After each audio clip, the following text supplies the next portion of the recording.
Welcome to ISR 9 news. రాప్తాడులో జరిగిన జగన్మోహన్ రెడ్డి సిద్ధం సభలో ABN ఆంధ్రజ్యోతి విలేకరిపై జరిగిన అమానుషమైన దాడి చేసిన వారందరినీ కోర్టుకి ఇచ్చటం, వీరందరికీ శిక్ష పడటం ఖాయం. ఎన్టీఆర్ జిల్లా అధ్యక్షులు మాజీ మంత్రి నెట్టెం రఘురాం, జగన్మోహన్ రెడ్డి నీవు నీ రౌడీ గ్యాంగ్ కి ఏమైనా బుద్ధుందా? ఈ రకంగా వార్తలు కవర్ చేసే విలేకరుల మీద ఉసిగొల్పి నీ కార్యకర్తలు నీ గుండాలు దాడి చేయటమనేది సబమేనా? ఎక్కడైనా ఇలాంటిది జరుగుతుండగా కేవలం నీ లోపాలు కప్పిపుచ్చుకోవటానికి ఆంధ్రజ్యోతి అన్న బయటపడుతుందేమోనని ఉద్దేశంతో ఎప్పటికప్పుడు నీ సభల్లో ఆంధ్రజ్యోతిపై ఉక్రోశాన్ని వెళ్లగక్కుతున్నావు. ఈ రకంగా నువ్వు మరి స్వేచ్ఛని హరిస్తున్నావు. రాజ్యాంగంలో పేర్కొన్న ప్రతి ఒక్కరికి ఉన్న స్వేచ్ఛని నీవు ఆపుతున్నావు. ఈ రకమైన దుర్మార్గాన్ని ఎవరు సహించరు. నీవు పదే పదే నీ సభల్లో ఆంధ్రజ్యోతి మీద నీ అక్కసు వెళ్లగక్కుతున్న తీరుని ప్రజలందరూ చూస్తున్నారు. నీకు టైం మూడింది, దగ్గరకొస్తున్నాయి రోజులు. నీవు నీ కార్యకర్తలని బడే గుండాలు ఆ ఫ్రస్ట్రేషన్ తోటి ఈ రకమైన చర్యలకు పాల్పడుతున్నారు. ప్రజలు తప్పనిసరిగా నీకు మూల్యం చెల్లిస్తారంటంలో ఎటువంటి సందేహం లేదు. టైం దగ్గరకొస్తుంది, కాసుకుని ఉండు. సిద్ధమని అంటున్నావు. ప్రజలందరూ సిద్ధంగా ఉన్నారు నిన్ను బంగాళాఖాతంలో కలిపేయడానికి. జాగ్రత్త అని తెలుగుదేశం పార్టీ హెచ్చరిక చేస్తుందన్నారు. నిన్న దాడి జరిగింది అతని మీద, మరి అందరూ కూడా చూస్తా ఉన్నారు.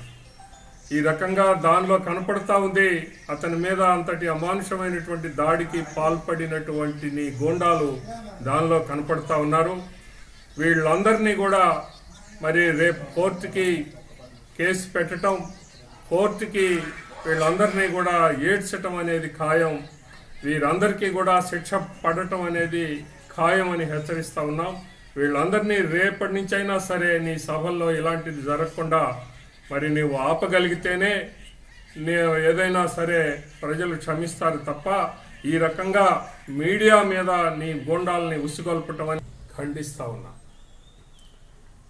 జగన్మోహన్ రెడ్డి, నీవు నీ రౌడీ గ్యాంగ్కి ఏమైనా బుద్ధి ఉందా?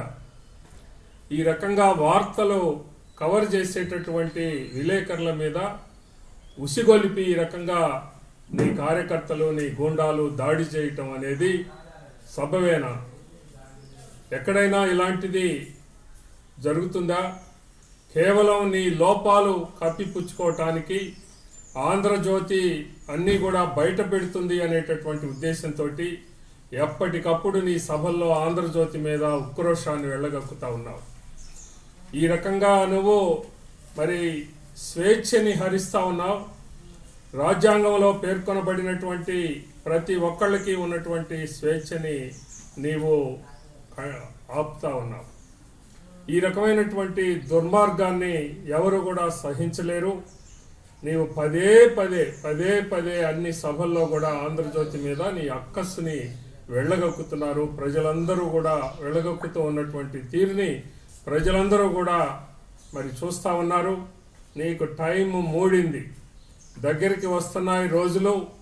నీవు ఆ ఫ్రస్ట్రేషన్ తోటి నీవు అలాగే నీ గూండాలు, నీ కార్యకర్తలు అనబడేటటువంటి గూండాలు ఫ్రస్ట్రేషన్ తోటి ఈ రకమైనటువంటి చర్యలకి మరి పాల్పడుతూ ఉన్నారు. ప్రజలు దీనికి తప్పనిసరిగా మరి మూల్యం నీకు చెల్లిస్తారు అంటంలో ఎటువంటి సందేహం లేదు. టైం దగ్గరికి వస్తుంది, కాసుకొని ఉండు. సిద్ధమని అంటున్నావు. ప్రజలందరూ కూడా సిద్ధంగా ఉన్నారు నిన్ను బంగాళాఖాతంలో కలిపివేయటానికి. జాగ్రత్త అని తెలుగుదేశం పార్టీ హెచ్చరిక చేస్తా ఉంది.